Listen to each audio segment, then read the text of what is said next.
Access to information as a fundamental freedom is key in building an inclusive knowledge society. And therefore, its noble duty, the media is bound to ensure all groups in society, especially people with disabilities, women, youth, and children, have access to information in a manner that is consistent with their status. Access to information is a right of every individual, and so the media ought to protect it. Through this audience, I call upon media houses across Africa to institute appropriate policies that will ensure access to information by these groups through much more carefully designed programs, use of friendly language, and proper timing in order to leave no one behind. Thirdly, I wish to emphasize that it is the vital duty and responsibility of the African media to tell Africa's story through an authentic African lens and voice. For too long, the continent's image has been shaped by external narratives, often emphasizing vulnerabilities, wars, conflicts, and failure.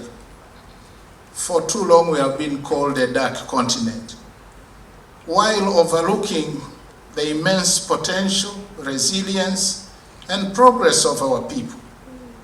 It is time for African journalists to reclaim this narrative by telling powerful and inspiring stories. Stories that showcase the triumphs of our communities, world-famous business entrepreneurs, the academic excellence of our students, the innovation of our youth, the courage of our women, Africa's growing contributions to science, technology, and good governance, as well as to the global economy.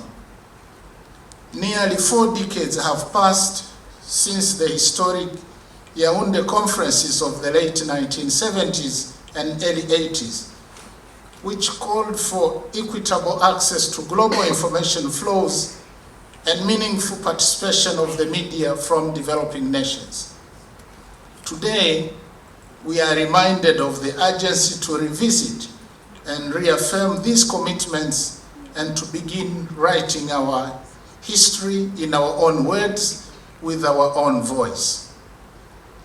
In advancing the African Union's Agenda 2063, which envisions a continent defined by peace, unity, prosperity, and global respect, the media must play a transformative role. It must serve as a bridge that connects nations, facilitates meaningful dialogue across the continent, and safeguards Africa's rich historical and cultural heritage for generations to come. Fourthly, is a call to the media councils across Africa to remain steadfast in promoting media accountability and in safeguarding freedom of expression. And this includes timely and professional handling of all complaints lodged against media outlets and taking appropriate corrective measures where warranted. And additionally, media councils should intensify efforts to strengthen the capacity of journalists by offering continuous training and opportunities for professional development. And such initiatives are essential to equip media practitioners with the tools and skills needed to effectively combat the rising threat of misinformation and deliberate disinformation. Distinguished participants, in conclusion, I wish this conference every success. Let us be reminded that through collective, innovative effort, we can build a resilient, accountable, ethical, and transformative media in Africa that catalyzes economic, social, and political developments while steadfastly protecting the rights and interests of our people and Mother Africa.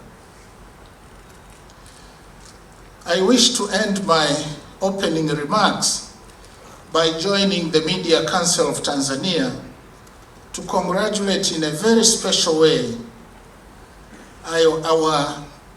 our leaders,